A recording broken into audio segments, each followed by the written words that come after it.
Hello! Hello and welcome to this new live stream. I'm Sebastien. You've seen me already maybe in a previous live stream about KeyStep Pro, but this time we're going to talk about MiniBrute 2 and the whole system that we've created when we announced MiniBrute 2, where with MiniBrute 2, MiniBrute 2S, the rack brutes. And what I want to focus on is on the modular part of it. So how to use cable, how to do patching. And we're going to talk both about internal patching, how to use the patch bay of the MiniBrute 2, and also how you can connect to external modular instruments to create different patches. So I would say this this workshop is, it might be interesting for people who are interested in the MiniBrute 2 and 2S because they might, learn a thing or two about what this instrument is capable of, especially on the patch bay side of things. It's also interesting for people who want to get into modular synthesis. We'll see why it can be a great way to get started into modular synthesis with the MiniBrute 2 and the rack brute. And also people who already own either a MiniBrute 2 or 2S or some modular, they might learn a thing or two, get some ideas of patches. So we already did a live stream on MiniBrute 2S that was describing the functionality, and it was done by my friend Jakub. So here we will not go into details on the feature set of the MiniBrute 2 or MiniBrute 2S. The goal is more to talk about the modular aspect. We also have some great tutorials that were done also by my friend Jakub on the MiniBrute 2 and 2S. So modular synthesis is kind of a broad topic, and it's quite dense. There are a lot of modules. There are a lot of different functionalities that can be done with these modules. So it can maybe seem a bit daunting at first to, get into this new world, but it's amazing what you can do in terms of sounds, all the sonic possibilities that you get from being able to patch everything to everything. It's a great way to experiment with sound, and I think it's a good way to learn synthesis because unlike a regular synthesizer, a modular synth is broken down into individual modules, so you need to learn how each one behaves and how they kind of react to each other. I don't know, personally, when I started discovering synthesizer, or even I had been using synthesizers for quite a few years, and I still hadn't really understood this logic of that an oscillator actually produces sound all the time, and that it doesn't stop when you release the key, And once you get into modular synthesis, you understand that, okay, so the oscillator just always generates the sound, and then the filter filters it, and then you have an amplifier that kills the sound. But it might seem stupid to some of you, but yeah, it's something that came down the road. So I think one of the great things with modular synthesizer is that there is no right or wrong way to patch. And I'm going to explain that. Everything in these patch bay, all these connections use voltages, and they all they all share the same format. It's a voltage. So let's compare it with MIDI. If you take pitch and velocity, these are two very different entities in a MIDI signal, and maybe you can treat them the same way, but they are kind of separate things. Here, the velocity output and the keyboard follow they just send voltages, so you can use them any which way you want. And to take another example, an LFO can be used to modulate parameters, but let's take a down ramp LFO. You can also use it to clock a delay. You can use it to synchronize a sequencer. You can use it to trigger envelopes. So there are many ways you can think of your individual functions that you have in your modular system to do different things that, the obvious things that these modules are planned for. So there's a lot to explore. And also on just how so I was talking about Lfos and so more modulations, but in just the way you organize the signal, the audio signal path, most, if not all, synthesizers that have a fixed architecture use a number of oscillators going into a number of filters, going into an amplifier at the end, and some envelopes that control the frequency of the filter and the amplitude of the signal. But with modular, you can completely change that. You don't have to limit yourself to this way of patching. You can take one oscillator, send it into one filter, use a filter as an oscillator. You can use an oscillator going directly into the VCA without going into a filter. You can explore many things that you can't maybe do with a fixed signal. And the great thing about semi-modular synthesizers like the MiniBrute 2 is that, well, by default, you already have this kind of, this layout of modules that makes sense. So the oscillator is going in, the two oscillators are mixed together. They go into the filter goes into the amplifier, and you have an envelope for the filter and an envelope for the amp. So it's it's kind of the normal way of organizing the modules. But because you have all these patch connections here, you can kind of move away and reorganize the patch in any way you want. And that's a great benefit of semi-modular. It's simple. You can really just do a million patches without using any cable. You can create tons of sounds. And you can move away from that using the patch bay. And the way it's done on this instrument is that we have these color-coded, you might not see it, but these blue text over here, like, for instance, on the FM, so this is the amount of envelope, so it's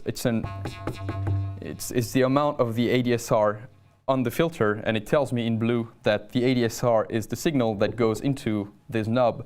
But if I take another signal, I don't know, if I take like an LFO and send it into this connection. So yes, the default routing is shown in blue, and it's also shown on the patch bay, and then you can just reorganize it any way you want. I wanted to talk about presets. There are no presets on the MiniBrute 2. And I personally think that there is kind of a contradiction between using patch cables and presets. Because of what I was describing, because of how the cables, they just send voltages and you don't really know what comes from where, and the patch is just like a sum of signals that are routed through like many different modules. There's kind of no way to just save all of it in one entity, in one preset. At some point at Arturia, we were kind of wondering how we could create a synthesizer that had the power of a modular synthesizer, but still that could have presets. And that's how we came up with the matrix brute, and the cables were replaced by this matrix to give you all the connectivity.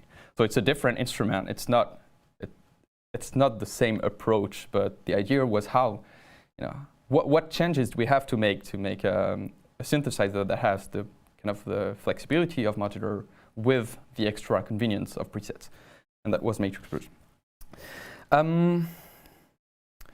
But here, so you don't have presets, so it's more about patching and kind of recording the instant. Once you have something that you like, just record it.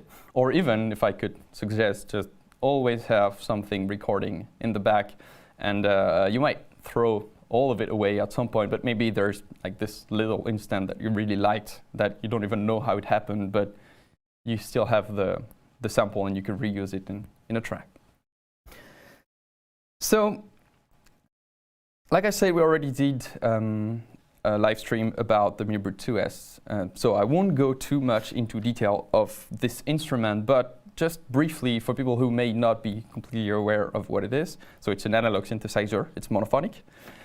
It's got two oscillators. The first one is a complex oscillator with multiple waveforms that you can mix together. You have sawtooth, you have square wave, you have triangle, you have a noise source.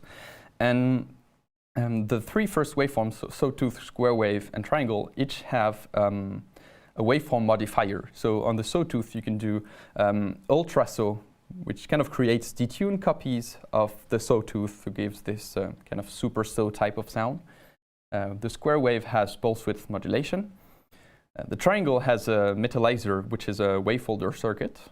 Then you have an external input to plug at the back. You have a second oscillator, which is a bit more simple than the previous one. You can select between sine wave, sawtooth, and square wave. You can tune it, and you have three different tuning ranges. Either fine, so kind of, I think it's -13 plus 13 semitones, so yeah, kind of 2 octaves. All where you have, I think it's 8 octaves of range, and LFO, where it's also a wide range, but it's down in the frequency. And one of the reasons for that is that you may want to use the oscillator as an LFO to modulate something else in your patch. So that's the point. And maybe you don't want to listen to that, so you will put the volume at the bottom, but you will take the output of the oscillator and use it as a modulation source. It has one filter. It's a Steiner-Parker 12 dB multimode filter with low pass, band pass, high pass, and notch mode with cutoff and resonance. And you have the brute factor, which is kind of a feedback loop that goes at the end of the amplifier. So the amplifier comes after the filter. And after that, you have the signal that goes back from the into the input of the filter, creating feedback. And you have 2 envelopes, so one ADSR on the filter and one AD envelope on the amplifier. And the AD envelope is a bit advanced. You have so attack and decay, and you have these 2 switches over here, so it can either be an attack, hold, release, or AD envelope that just triggers and does 1 cycle. And you can also have it loop. So you can have it loop and with 2 modes, either free running or only looping when you play. So let's have a quick example of that. Not getting any sound, right? So this is the gate envelope. So attack and decay. In trig mode, it just plays once. No matter how long I play, I press the keys. And then once I set it to loop, so loop and gate, it will loop as long as I press a key and stop looping afterwards. And if it's in trig, it will just loop indefinitely. And if I press a key, it will hard reset the envelopes.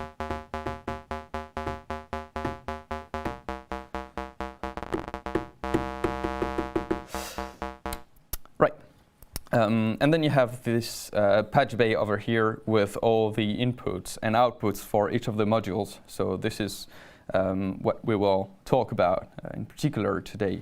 And we try to have as many connections as we could have on this instrument. So you're going to have oscillator, like the tuning, all the different waveform modifier, the individual outputs of the waveforms, some external input, control on the 2 controls on the filter cutoff and 1 on the filter resonance. You have an 2 amplifier modulation. The 2 ADSRs with trigger and, well, the 2 envelopes, sorry, with trigger and their output. And on the AD envelope, you have CV control over the attack and decay times. The 2 LFO outputs, 1 utility VCA. So there's an inverter, there are 2 attenuators and a utility VCA, and these are kind of plumbing modules, as they are called, that that you might use for a patch. You might want to invert an envelope to send it to something that to send it with a negative amount, or you want to use a VCA. I will show you an example of how to use the utility VCA right after. So this part that I just described is kind of the common functionality between the MiniBrute 2 and the MiniBrute 2S. And if we look at the bottom over here, we have, so in this case I have a MiniBrute 2S. The MiniBrute 2 has a keyboard with the 25 keys with a velocity and pressure, and a monophonic sequencer that is quite inspired by the keystep sequencer, for those who are familiar with the keystep sequencer.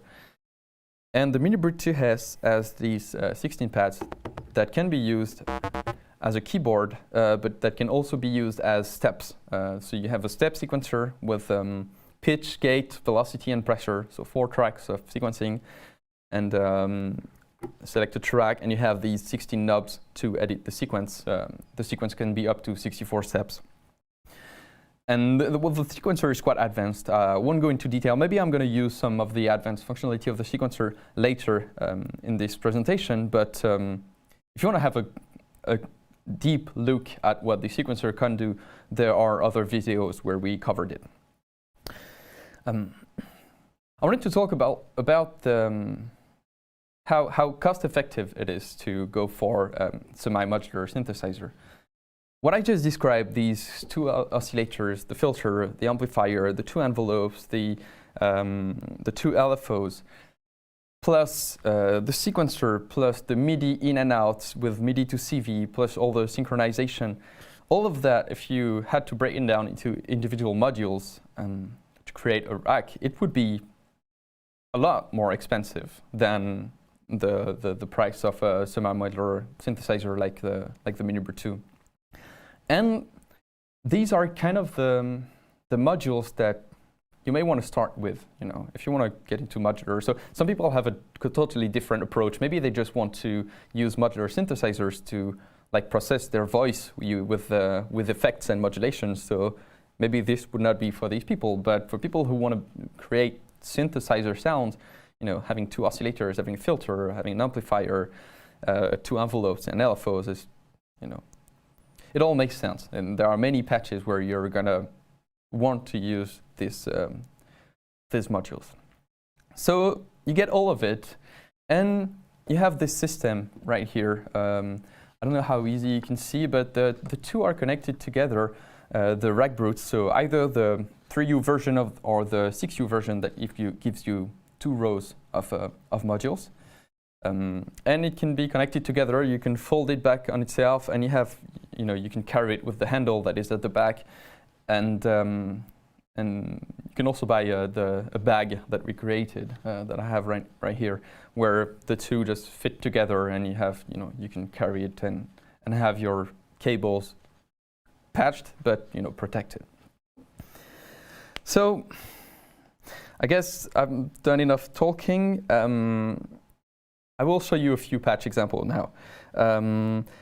I will explain what I have in the rack when we start talking more about the rack, but for now, let's more explore just the self-patching capability of the MiniBrute 2. So I'm going to start with with an empty sequence. So nothing. Let's activate the ARP. Random ARP. It's in hold mode.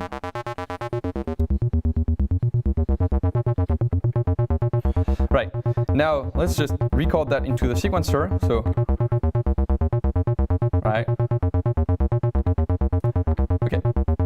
So now in my sequence, I have what I just recorded. What we're gonna look at right now is how to use these VCA modules and how to create more dynamic patches. So this is kind of all static and everything. Like I said, we have a velocity track in the sequencer, and we're going to use that. By default, it's connected to the amount of mentalizer, so the wave folder on the triangle. So let's listen to that. So right now, all the notes, because I played quite soft, all the notes have just a low velocity. Let's set some values.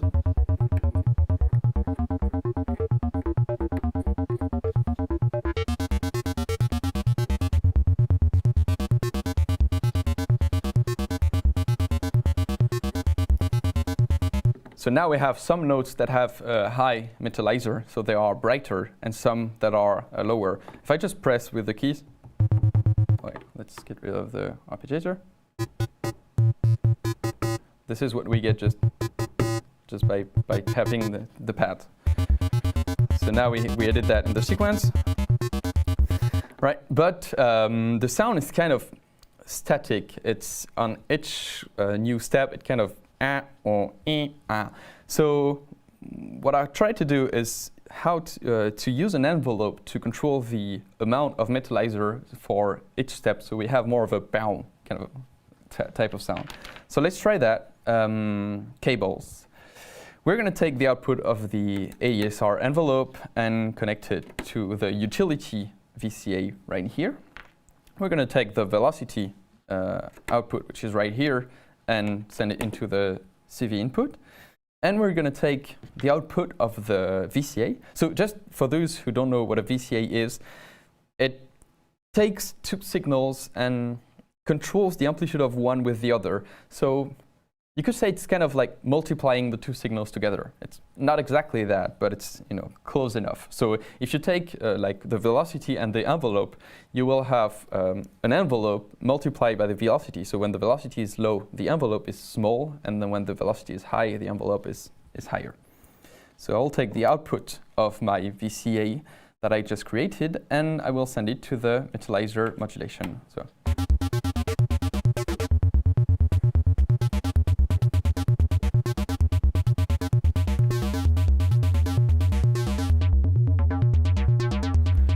So this is what we had. This is what we had without the VCA.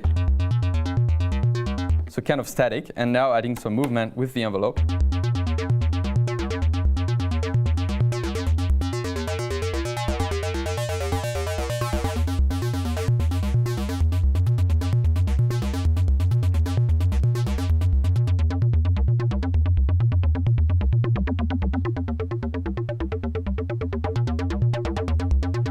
Right.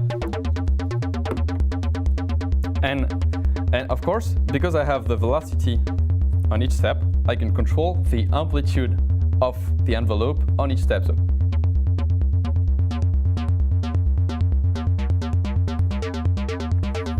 I'm just using 4 steps right now.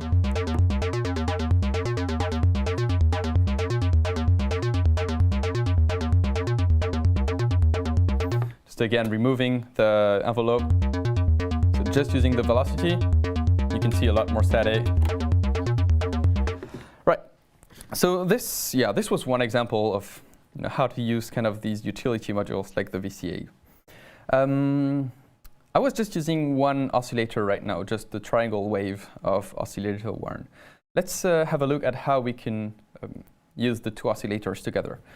And what I'm going to do is, it's an idea that was given by my friend JB, who's a sound designer at Arturia. It's to do pulse width modulation, but in audio rate. So pulse width modulation is quite common on synthesizers, but usually you will have the pulse width control, and maybe you can modulate it with an LFO or an envelope to give you this kind of evolving textures. And of course you can do that here. So if we just listen to the square wave, so we have the pulse width, and by default the pulse width modulation is pre-patched to LFO1. So the pulse width can go up to the point where it's the pulse is so short that it actually dies off, which can be interesting in some patches. And if you just want to have the sound all the time, just use the the right amount of knob.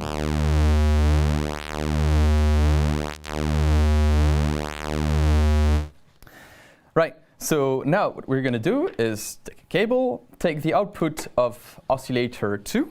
And instead of the LFO, the slow LFO I was using right now, we're going to use the Oscillator 2 as a modulation. So there we go.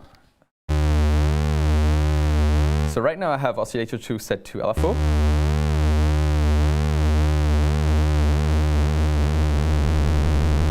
Right, and now let's listen to what happens if we play it at audio rate. So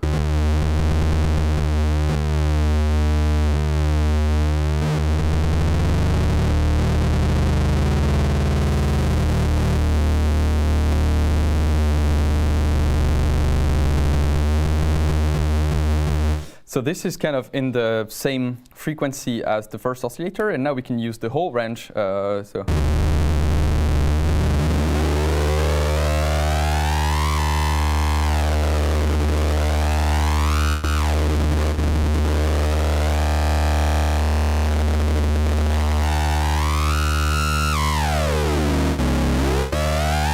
And one thing that's great with that is that unlike FM, you can still hear the pitch of the oscillator.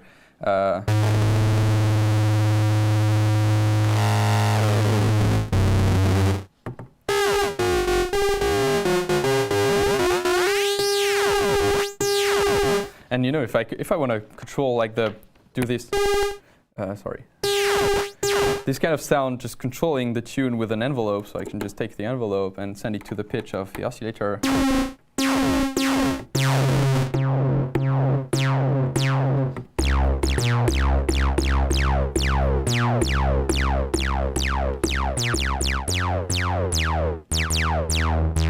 So this is without pulse width modulation.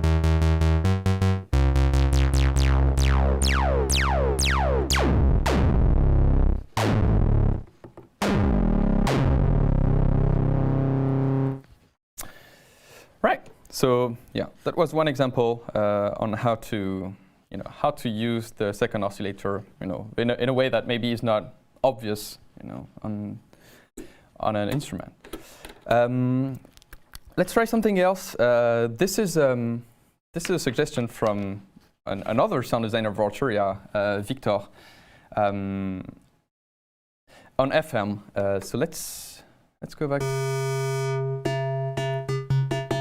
Right. So there's an FM knob on the MiniBrute 2S or MiniBrute 2 actually, and it's the amount of oscillator 2 going on oscillator 1.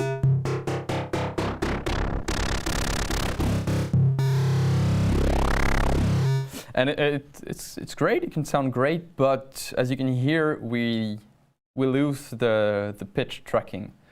So one thing you can do to keep the pitch as you play is to use the sync input on the first oscillator to hard sync the first oscillator to the second one. So let's have a listen. First, maybe you're familiar with hard sync patches. So now oscillator 2 is the reference pitch.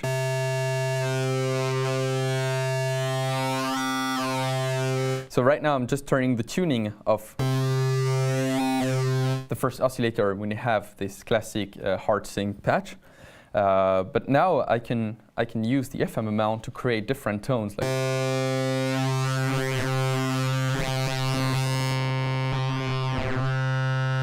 Let's get rid of the metalizer.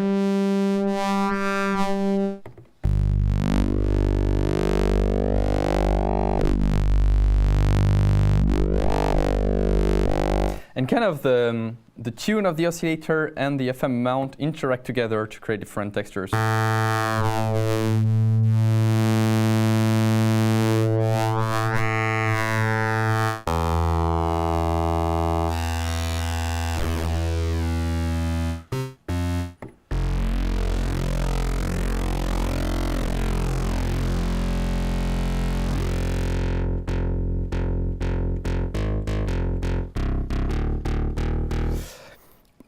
Right, and another thing we can do is to add to this. We can also do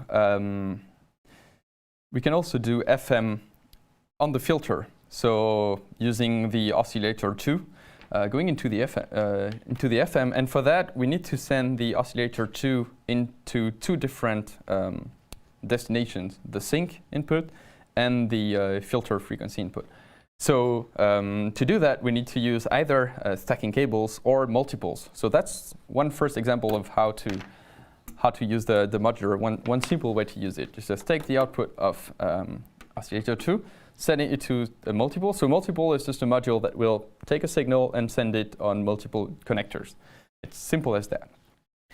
So 2 more cables, one that goes to the sync input and one that goes into the FM input. So right here. So I'm still getting the sync. See, I have my. And now with this knob, I can add some filter FM. Let's listen with a bit of resonance.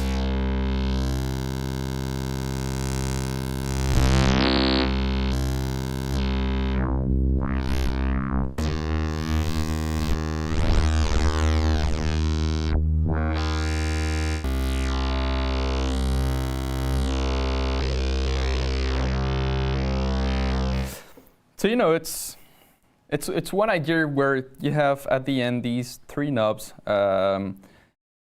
So this and this that kind of interact together to give more complex tones, and you're not just doing cut-off solos, which is great. So that's another example of patch. Let's get rid of it and let's explore more on the rhythmic aspect. That's one great thing with modular is how you can trigger different things in various ways. Let me explain that. You can use an Lfos to trigger an envelope. You can have some envelopes that are that create rhythms that go faster or shorter. Like gate signals can be used in various ways. Clocking sequencer at irregular rates, clocking Lfos, clocking effects. So what we're going to do right now is kind of do a bouncing ball effect. So I was telling you the AD envelope loops. So what we're going to do is we're gonna kind of create that using the modulation. So I'm going to use the envelope here to control this effect rather than do it with my hand. So if I just take the output of the ADSR and send it to the decay time, I'm getting this. So it's not what I want because the ADSR is a positive voltage, so it's making the decay time longer. So I have a long note and then shorter ones, and I want the opposite. So for that, I use the same ADSR connection, but I am going to send it to the inverter here. And the inverter is a simple module that takes a signal and sends you the opposite voltage. So same thing, sending it into the decay.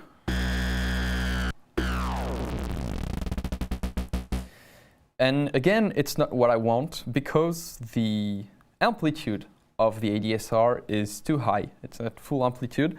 So I'm not getting this kind of controlled decay between here and there, which is what I want. So to do that, you were going to attenuate the signal. So I'm going to send it into one of the attenuator. And an attenuator does precisely what it says. It takes a signal and sends you an attenuated version of it. So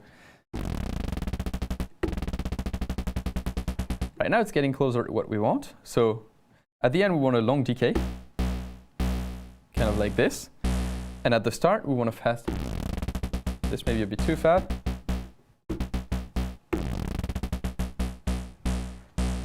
Right, and just for the example, we can send this same bouncing ball AD envelope to the filter rather than the ADSR.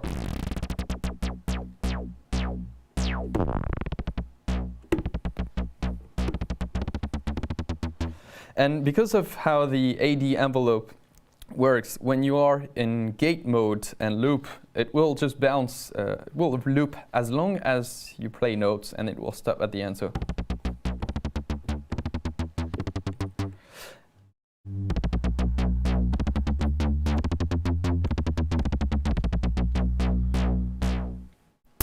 Right. So again, just a quick example on how to use, the utility modules to create more complex rhythmic patches. Let's do another example of that. What I'm going to do is I'm going to use the two LFOs over here, but I'm not going to use them as LFOs. I'm going to use them as triggers for the envelope. So let's see. I'm going to take the LFO output and just send it to the ADSR. So now my first LFO.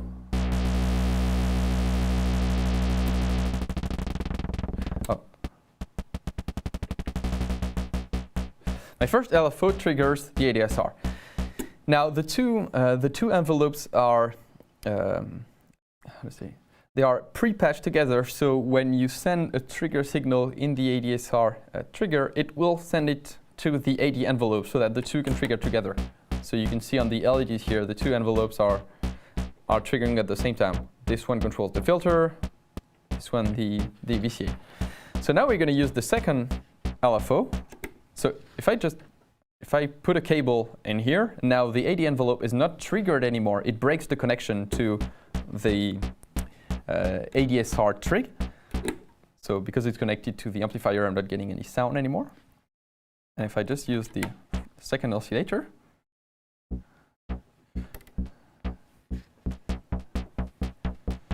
so now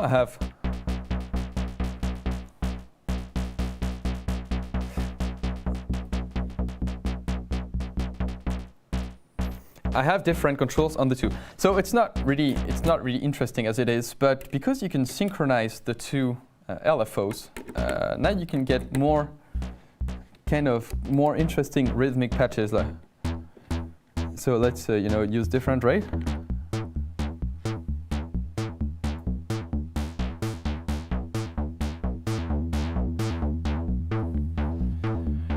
So now, depending on which let's see. I'm just gonna get rid of some nodes.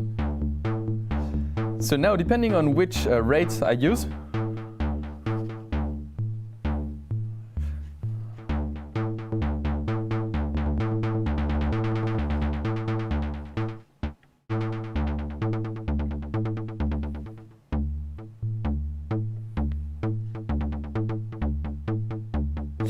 so yes, depending on what I use.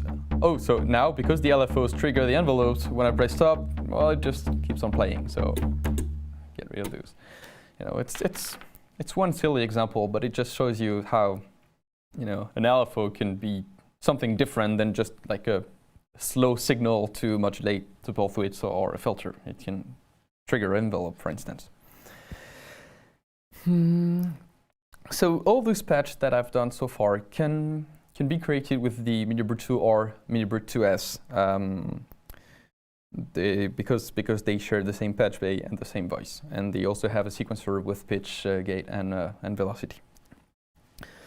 Now let's explore a bit more what you can do with a rack. What I have here is I have a bunch of modules. I'm going to just run you through each one of them so you get an idea of what they do. Some of those, well, all of those are quite dense modules in terms of functionality, so I will clearly not go into details of what you can do with them. Math, so it's a module from Make Noise that I absolutely love and use in all my patches. It's a function generator, which in a simpler way can be kind of in between an envelope and an LFO. It's a bit like what we have on the AD envelope here, where you have a rise and a fall time, and you have control via CV on the time of the rise portion and the fall portion, and you have attenuators, and it's kind of a it can control the the rhythm of your patch. It can be just simple triangular LFOs or exponential LFOs. It's very useful in many situations. Anyway, the Lockwood Iteratas from Noise Engineering it's a digital oscillator, and what's great with it, in particular if you have something like the MiniBrute 2S, is that it gives you a completely different tone. You have these kind of analog tones with the two oscillators, where you can do FM and sync and big sounds, and this one will add more of a digital harshness, and it gives you many interesting tones. We'll give a listen afterwards. Polaris, it's a multi-mode filter that sounds very nice in many different modes. This is a quad VCA mixer, so you can take signals and just attenuate them. You can take signals and mix them together, so you can use it for audio, to take multiple signal sources, or you can use it with different modulation sources and mix them together. And it can also be used as CV. So as a CV, it's the same as what we did here when we were controlling the amplitude of the envelope with the velocity. Is you can take a signal and control its amplitude with another signal. Very useful module. This is just a multipulse. So these four connections together, these four together. This is a distortion. And this is the mimeophone from Make Noise. It's a delay. It's a beautiful stereo delay that can almost go into reverb-ish territories. So,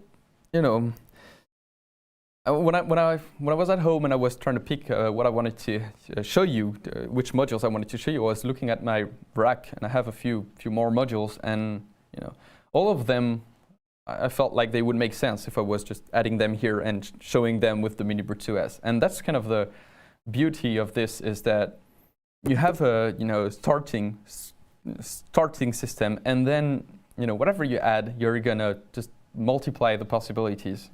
Adding some more function, like some more modulation sources, can do a lot more rhythmic patches and things like that. Adding an oscillator is it's a very natural way to expand on a MiniBrute 2, and this is the first thing that we're going to listen to afterwards. A second filter is very useful.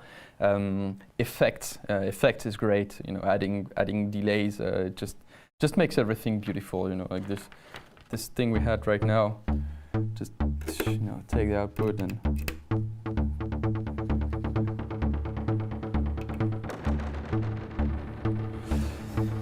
and everything is just so much simpler to demonstrate when you have a ton of delay on the patch. So let's start with adding a third oscillator to the patch. So let's go with a simpler patch, something like this. Let's just listen to square wave.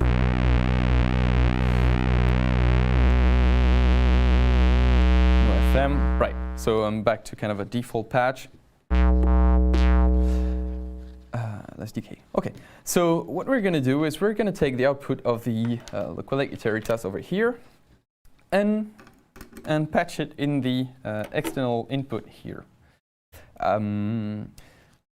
So now it's this third oscillator is here.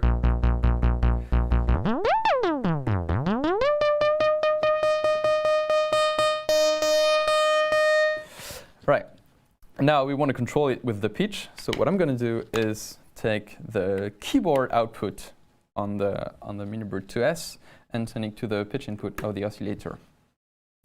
And now we're going to tune the two by ear. So.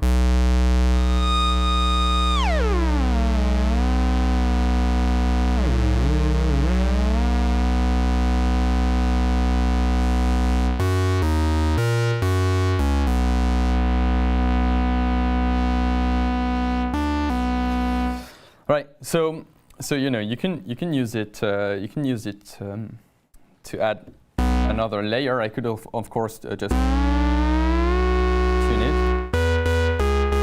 tune it differently because this is quite a complex module that can do many interactions. There are actually two oscillators in the Localic, and they can do FM between them, so you can get more complex textures from it. And then you can use that and kind of mix it with some simpler waveforms.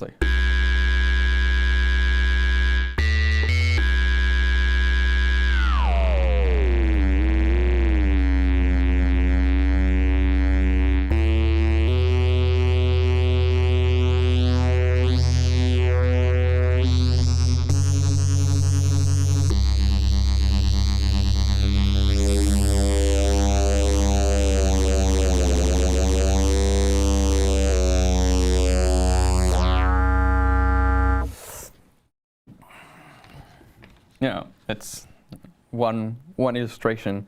Let's use this again, and because this was this can be quite harsh.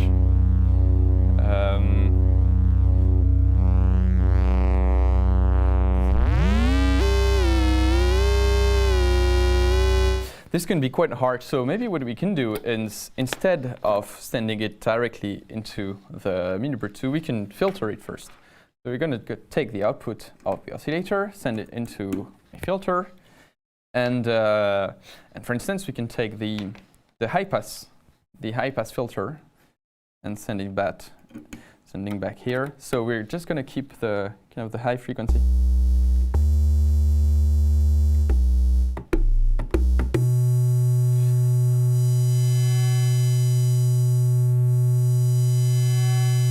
Create more of a drone. Again, delay makes beautiful. And because it's modular, you can take the LFO of the MiniBrute 2S and do what I was just doing with the filter. So send it to control the cutoff.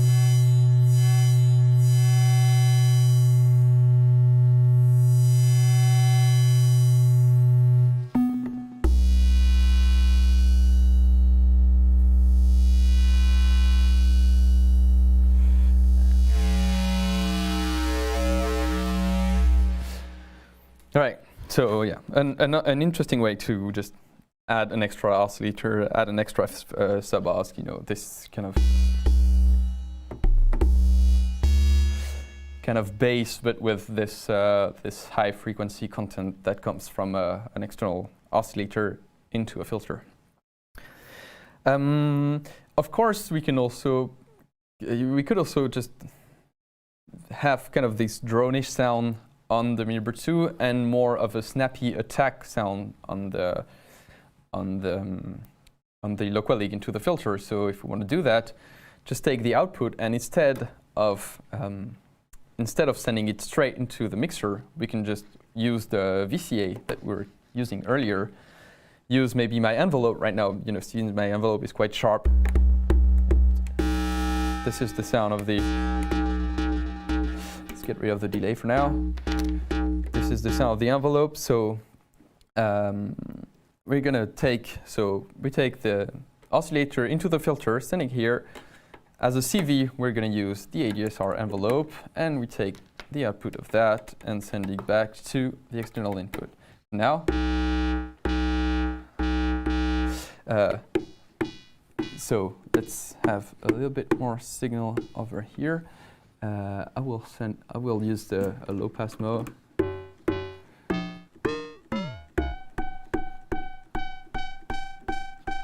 So maybe something like this. Right, and now the envelope controls the decay time of this sound, but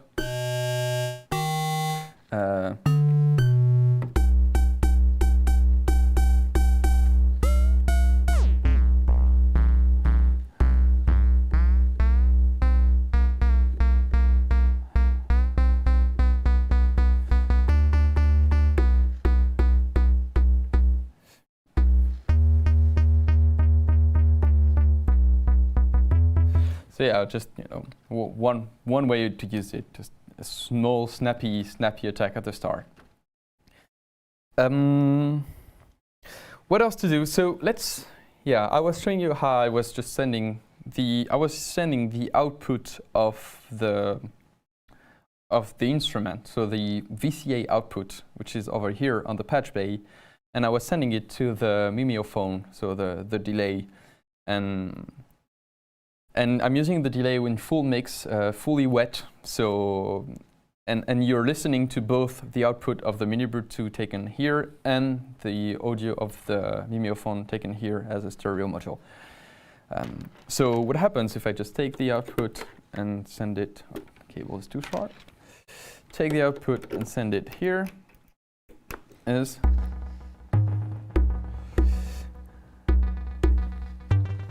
But I have no control over the volume of the delay, because if I set it the mix at 0, I'm getting both the MiniBrute 2 here and here. So it's not great. So to do that, just take the signal and attenuate it.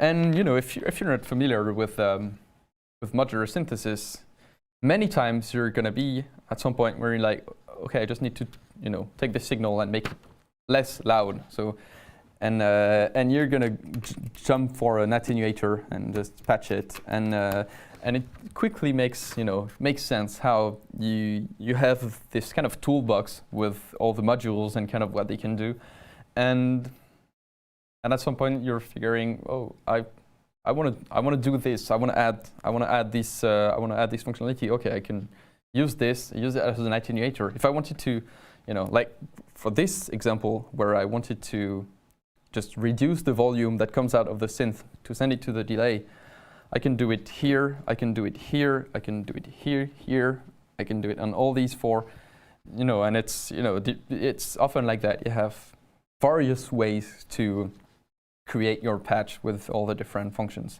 And I think that's one of the very exciting aspects of modular synthesis, how you just, at some point you have a mental idea of what your modules are capable of, and just creating with that.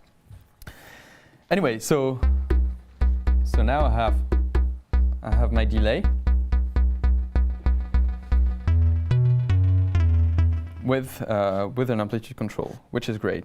So we can do that's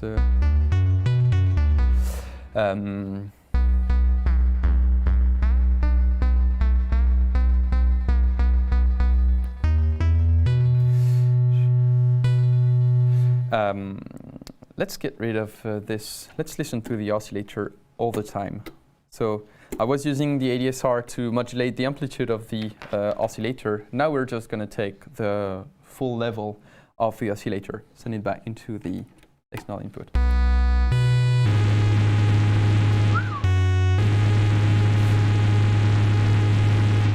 Let's see. So.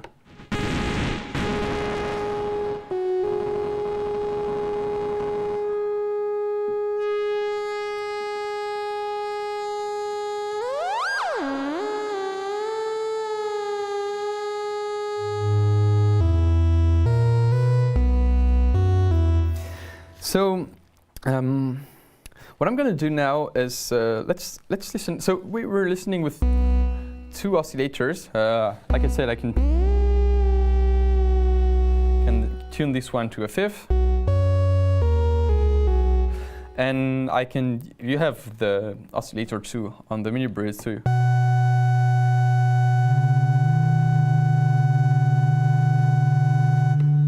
So let's.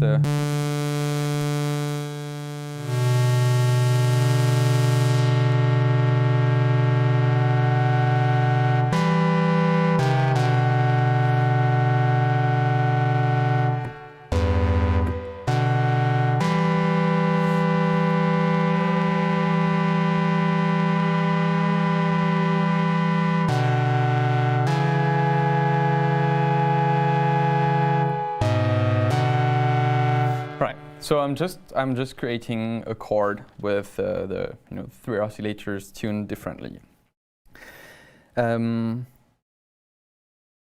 Let's do something that is quite specific to MiniBrute 2S, meaning you can't do it with the MiniBrute 2. On MiniBrute 2S you have 4 tracks of sequencing: pitch, gate, velocity, and pressure. And velocity and pressure can actually be turned into many different types of outputs. So you can send, so of course the velocity, but you can also send another gate signal. You can send some Lfos, where you can kind of sequence the rate of the Lfos to create kind of wow, wow, wow, wow, wow, wow, that kind of, for instance, wobbles.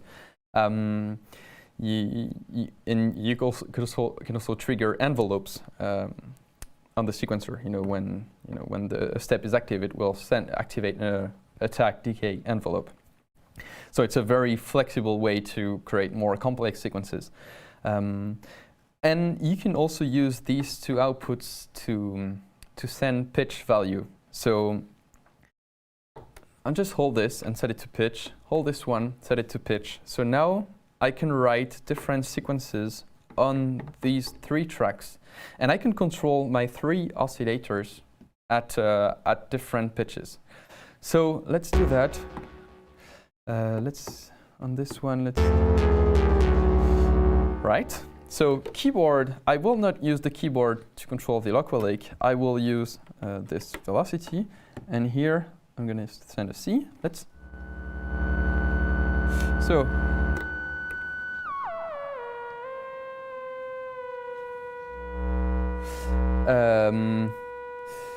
this one is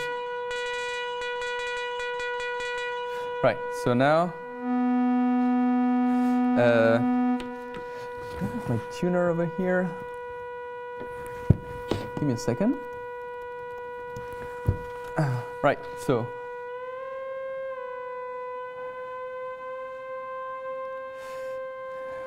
tuning oscillators is one of the things I like the least in modular, but you have to do it, right? And this one, so all done. So I'm taking the third sequencer output and sending it to control the pitch of the oscillator.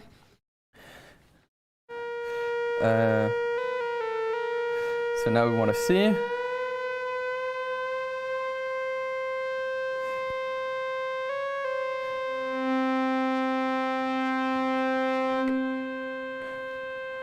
Right. So now we have our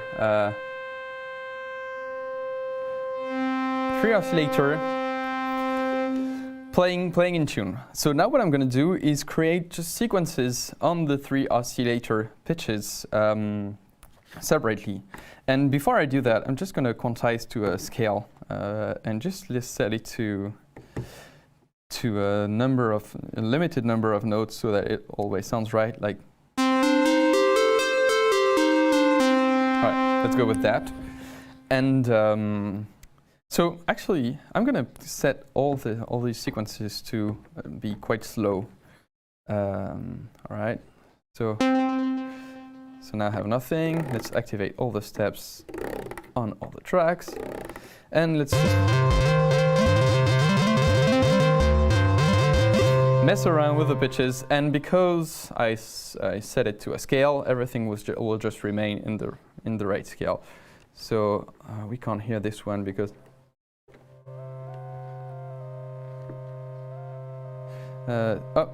quantize to the user scale as well. And this one as well. So, and same here. Right. So just one way to just create like a random notes. And now let's play.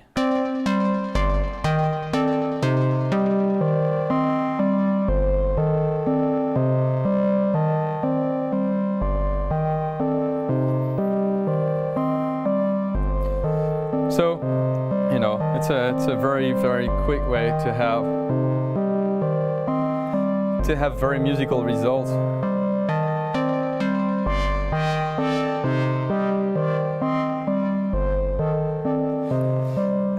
Let's do something else. I'm going to use the the sequencer sync output on the MiniBrute 2S, and I'm going to use it to clock the mimeophone delay.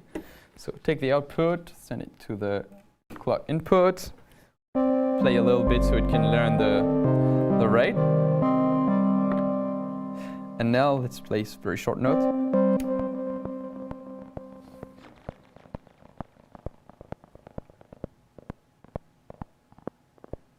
Oh.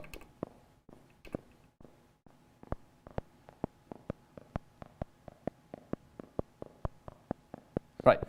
So now it's playing rhythmically. So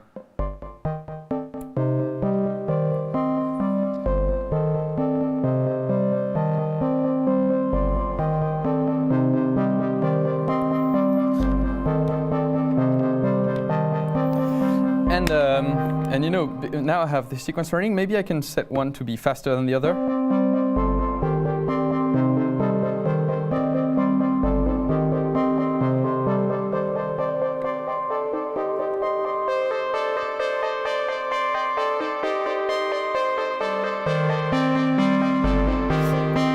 And if I modify my user scale, I'm going to get different notes. So.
Right, and one great way to work with dispatch is also to set some of the sequences to not play linearly.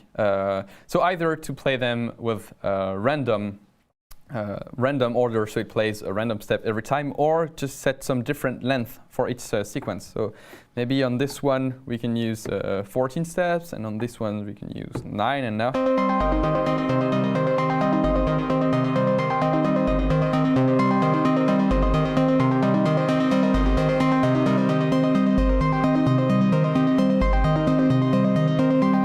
Now kind of the sequences kind of interact together because they are not using the same length. And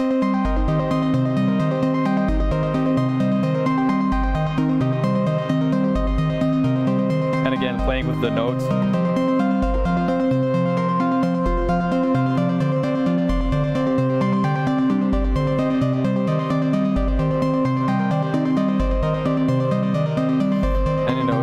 Messing around, creating different.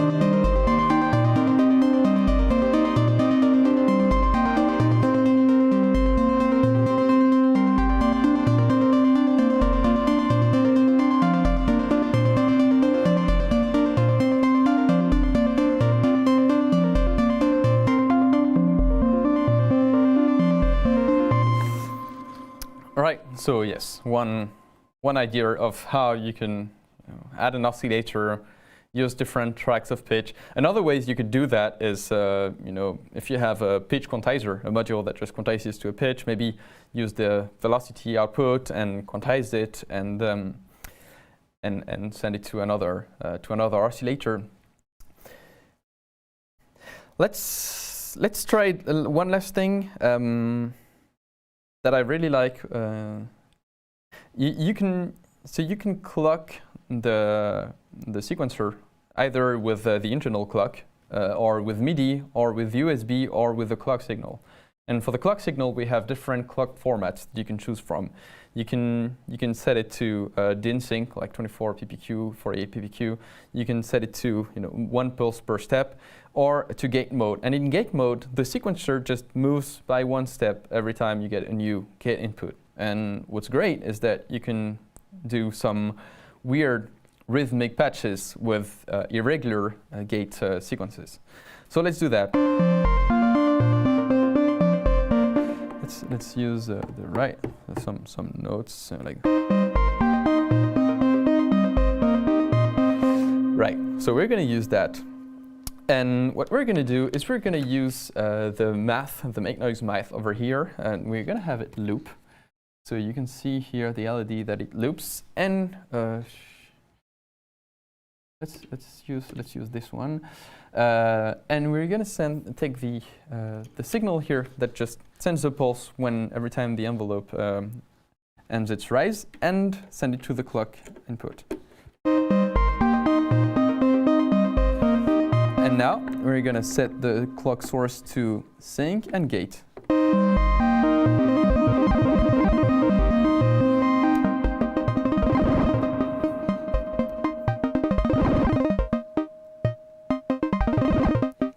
So now this controls the rate of the sequencer. Now let's do more interesting rhythmic things with that, because these two LFOs, the internal LFOs, will stay in sync when you even when you're clocking irregularly. So, and you can have kind of rhythmic patterns with them. So let's have a listen. We're going to use the LFOs to kind of modify how the rate of the math is. So LFO1, send it, attenuate it, and send it into full time. So, right. Actually, what we're going to do is we're going to take this LFO and kind of make it the rhythm, the center of the rhythm of the patch. So we're going to take it out and send it into a multiple, and we're going to send it to multiple destinations. First, we're going to use it to reset the sequencer. So every time this first LFO will reset, the sequencer will start from the start.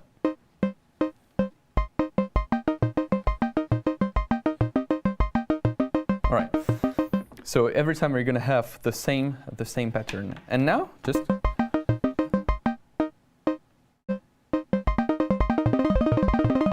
now we're going to use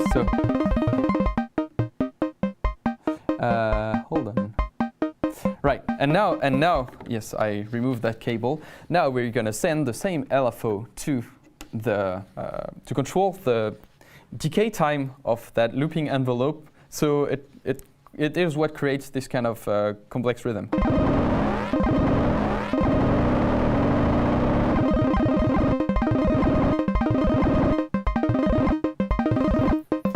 And we're going to use that same LFO to trigger that envelope, so that every time we play a note, the envelope, every time the LFO restarts, this envelope restarts as well. So, right. And now we can.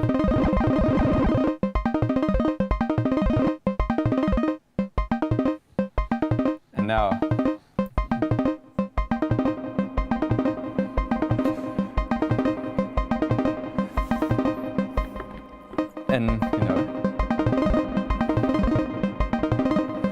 And we can use the second LFO, which is also synchronized to the tempo. Maybe you can make it like twice faster, and we can control with a different. We can control like the attack time of that envelope, or both at the same time actually. So using this one, right? So.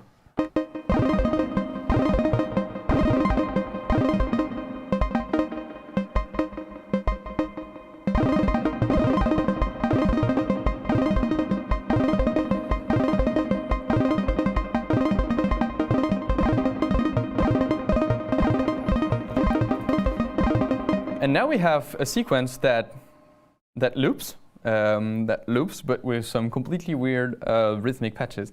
And what's interesting is how you kind of modify between the rate of the envelope and how you modify that rate to create complex rhythms.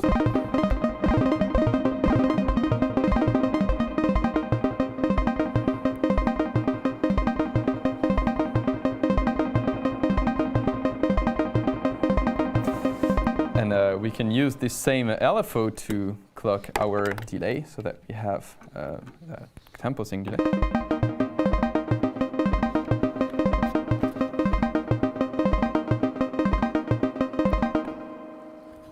Right. So these were just a few examples of what to do with the MiniBrute 2S with a few modules. There are a million patches you can do, and depending on what modules you have, what you want to use, you're going to get completely different results. Even just with this system, you can do a million sounds. So I don't know. I hope it shows the interest of patching. If I have to give a suggestion, if people want to get into a modular synthesizer. So, like I said, semi-modular is a great starting point because it gives you kind of the starting toolbox to build patches. But otherwise, if you start buying modules, just start small. Start with just one or two of them, learn them, see the things that you can do with them, and see the things that you cannot do with them. Like try to feel where you're limited. And at that point, figure out, okay, so I would like to do that, and I can't do it with what I have right here. So I need this and this, and just add some modules along the way that solve problems that you feel like you have. And I feel like it's a much more interesting way to create a rack, because every time you receive a new module, you feel like you're solving a problem, not just adding another one, adding more complexity. So that's it. I love the MiniBrute 2 for everything it can do. All the I love the sound of it and how efficiently you can get more complex tones, and how you can just connect it physically to a rack and start making some weird irregular noises. Right. So thank you for watching. I hope this was interesting. I feel like it was a bit long. I'm not sure. Maybe it was a bit longer than usual. That's one thing with patching. I didn't have any presets that I can just jump from one to the other and it sounds good right instantly. I had to just patch thing, and sometimes it sounded a bit bad, and just tweak it around. I hope that at least it gave you an interest in just patching cables and patching more cables. Let's see if we have any questions. Question 1, are these tips applicable to the MatrixBrute? Good question. So the MatrixBrute has CV inputs and outputs that control the oscillator pitch, the oscillator waveform shapes like the ultrasonic metallizer pulse width, the filter, the cutoff frequencies of the two filters. So some of the things you can do, like adding modules and creating more complex patch, you can also do it with the MatrixBrute. But MiniBrute 2S gives you a lot more flexibility, and because it was designed this way, it gives you a lot more flexibility in how you can, reorganize the modules together and create more advanced patches. And in particular, everything, like I was just showing you, everything related to more rhythmic patches, triggering the envelopes independently and that kind of stuff. This is not MatrixBrute territory. This is more for the MiniBrute 2S, I would say. Can you use an LFO as a sound source in a modular setup? How and why not? Excellent question. Yes, of course. And that's the beauty of it. An LFO is just a slow oscillator. And if you make it fast enough that you can hear it, well, you can just plug it into an audio source and listen to it. And this is something that can be proven very quickly, but the LFOs on the MiniBrute 2 are, if I'm not mistaken, not extremely fast, but they can go into audio rate. So let's just take LFO 1, send it into the external input, and let's listen to it. I might be doing something wrong. Am I doing something wrong? Yes, I'm doing something wrong. Right. I had the envelope with a decay, so it just died off instantly. So now we're listening to that LFO, and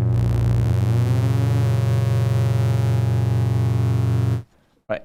Well, what you can't do is you can't tune it, so you can get a nice triad, and then it's only this one.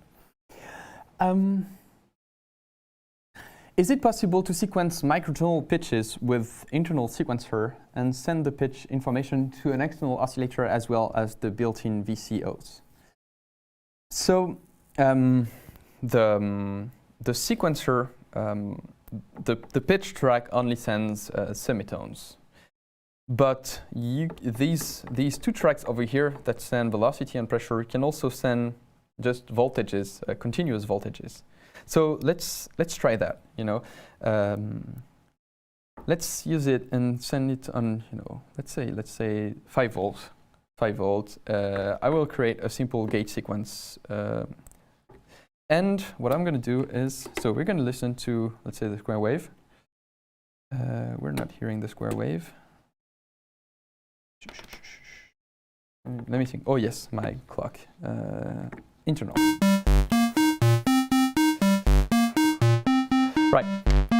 So now instead of this pitch sequence that is constrained to semitones, I'm gonna remove the pitch CV. And so I'm using a cable. So now, because I connected something, the routing to the keyboard is cleared. And now what I'm going to do is take this new sequence here that I did, velocity, and create a different sequence. So let's set it to maybe let's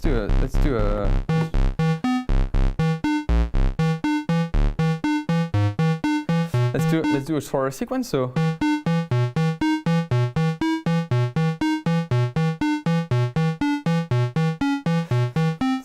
So now you have more resolution. If I set it to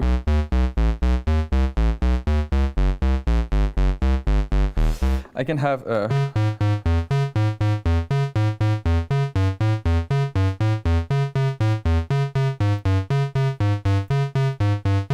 so yeah, you can get kind of all the different amplitudes and use that. So I don't know. It's not really microtonal in the sense that you don't have a scale that you can map on the keyboard and it will just use different pitch offsets. But if what you want to do is create kind of weirder pitch sequences, then here's one way to do it.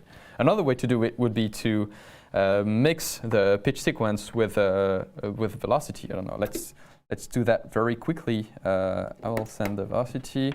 I will send the keyboard, and this VCA mixer can be used the VCA can be used as a small 2-input mixer. So now I'm gonna set this one. So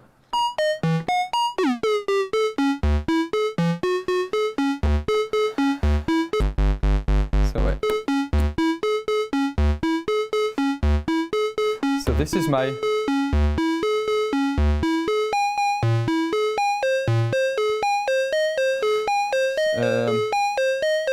so this is my simple sequence, and now if I add a little bit of this one, I can kind of offset the pitch. Let's set it to the same length.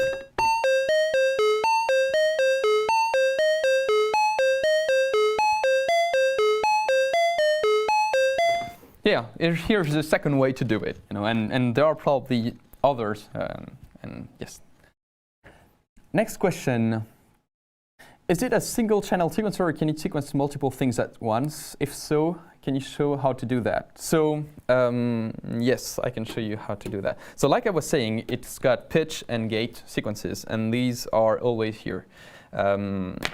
Let's do a simple sequence. Let's do a simple sequence like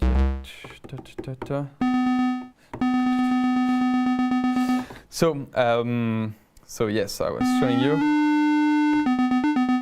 pitch, gate. You can set the gate length. On the pitch, if you hold Shift, you can also set the slide time.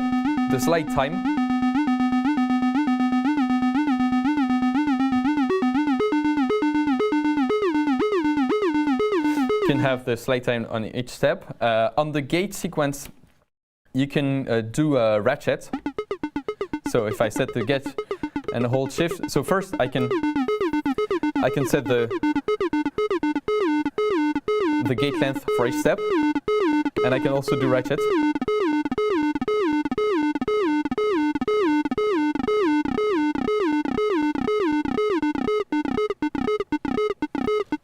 Right, and then these last two tracks, so by default they are velocity and pressure, and you can reassign them to what you want. So I'm just holding this button, and I can turn this encoder here, and it lets me select through different kind of outputs that you're going to have on these two connectors here. The first one is pitch, and it's what I was using in the last patch where we had the 3 oscillators using 3 different pitch sequences. So it's pitch, and it's quantized to a scale if you're using a scale.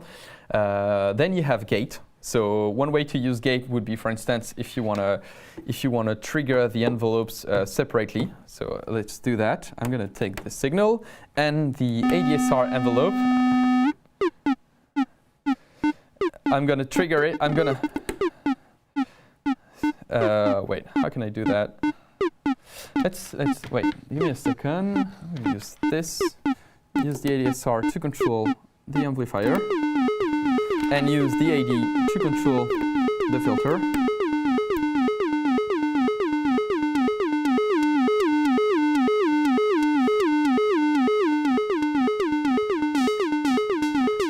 So now I have this sequence on my filter, which is different from my sequence on the notes. So yeah, I'm using the gate. Then you have velocity, which we described. 1 volt, 2 volt, 5 volt, and 8 volt. They're just sending constant voltages. So and with different amplitudes. So maybe you want to have some small amplitude, for accurate variations, or maybe you want some long variations. And then you have envelopes, and you have LFOs. So let's have a quick examples of LFOs. So let's go back to simple sequences. So I have this sequence here. I'm using an envelope, and I'm going to control the pitch. I'm going to control the pitch here. Let's do a. And what you can do, you can control the attack time and the decay time on each step. So now I just have one step. You can set the attack time with shift.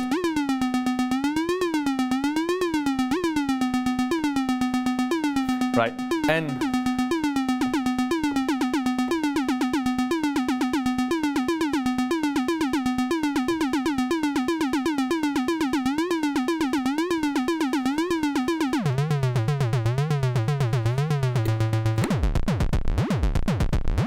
so right now, on the FM input, you have a bit range.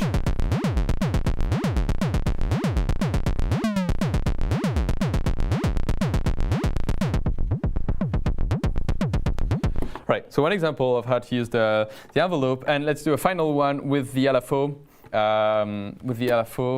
on the filter. So let's do something here.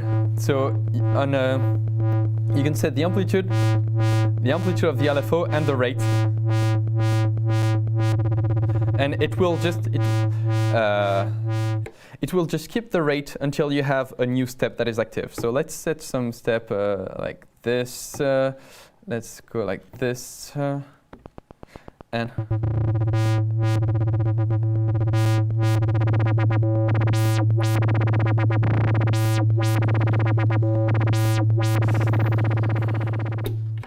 right. So this is one way to use the LFO. Yeah, it's very flexible. It's very flexible as a sequencer. You can really create advanced sequences by just combining stuff together. This is a feature that is specific to the MiniBrute 2S. The MiniBrute 2 has a simpler sequencer with pitch, gate, and velocity, but it's taken from the key steps. You can record notes in real time or in step, but you don't have this kind of custom modulation that you can create with the sequencer. Next question, what kind of cables are you using? I'm pretty sure, I don't want to say something wrong, but I'm pretty sure these are from Airwave, which I'm also quite sure is a French company.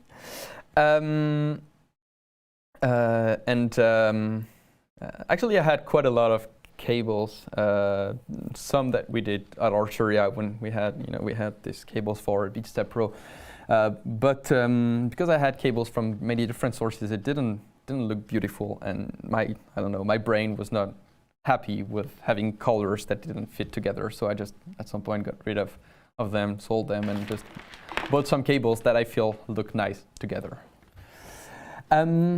Next question. Hello.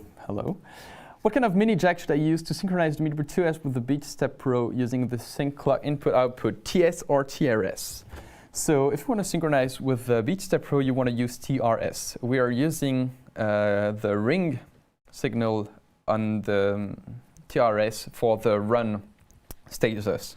So you need that, and you need to set both on the same clock format, like DIN24 or whatever. On the MiniBrute 2S, we have broken down the clock and run signals to separate them. You have this sync input over here. Maybe if you can zoom more in on this. We have the sync output over here, and we have a run output, and there's a small arrow between them because the sync output has a TRS with the run on the ring, and the run just takes that signal and uses it separately. And it's a great way if you want to reset sequencers, for instance. You have just one signal that goes at 1 when you press play, so you can reset. All right, question 7. Would be cool to learn more about what you can do by rerouting the metalizer and brute factor, especially as they are unique to the brute synth. So metalizer, you can. So. No sound. Sound.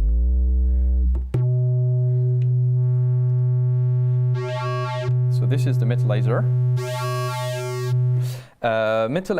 But again, because it's modular, you can take any signal and send it into the metal in, and this metal in is it's the input of the wavefolder circuit. So one thing I can do, for instance, is use, I don't know, the sine wave from Oscillator 2, send it into.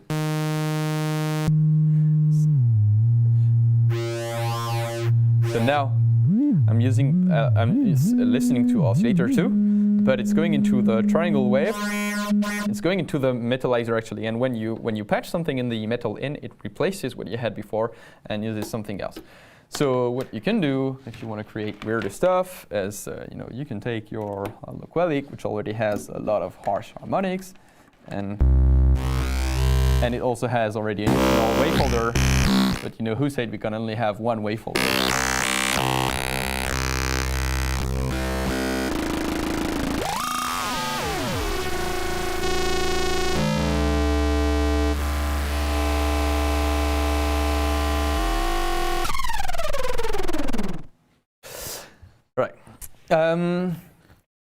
And the question also was about the brute factor and how you can do things with it. So the brute factor is quite unique due to the it's a feedback loop. So some people do it, but the sound that we got out of it is quite specific to Archer synth.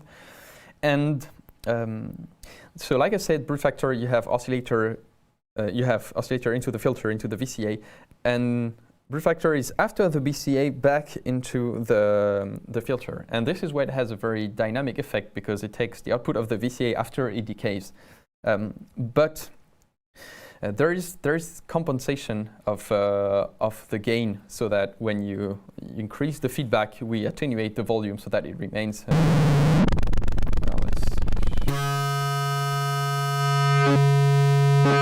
The volume will really rise up if we didn't attenuate it. And because of this kind of interconnectivity between the filter, the VCA, and the feedback, the brute factor is not really something that you can take out and use as a separate function. It's something that is very specific to how the Steiner filter and the VCA interact together. One silly question, there are none. Would it be possible to damage the synth by connecting multiple outputs to each other, or does it protect against that? It protects against that. And you can do things by patching two outputs into an input, but it's best not to do it. It's not a good way to get predictable results. If you want to have two signals sent to the same input, you should use a mixer. Like you have a small one here with two input into the output. The VCA, when you don't use the CV, you have two inputs that you can mix together. Or I have this kind of quite VCA mixer, or you can do various things. But it's best to mixed thing with a module that actually does it properly, so that when the two signals don't interact together. I'm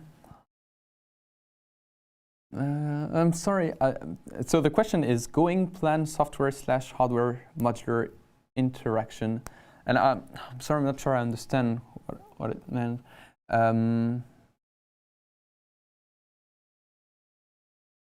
don't know. I don't know. Maybe we'll get back to this question after my So next question. During a sequence, I like to deviate by using the ARP loop button in real time. I can hold a different loop within a sequence, but it won't hold if I let go of pad. Is there a hold option here? No. So what this person is talking about is if we set it to users here, set enough with the metalizer. Let's make a longer sequence.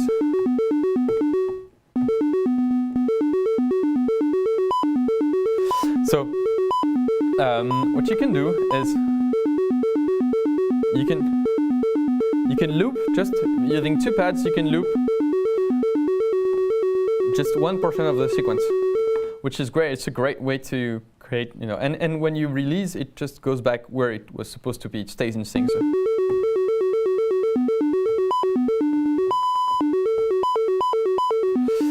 So that's something you can do, but it's it was more designed as a performance control. So there's no way to hold your hands to hold that and have it loop all the time. You have to press them.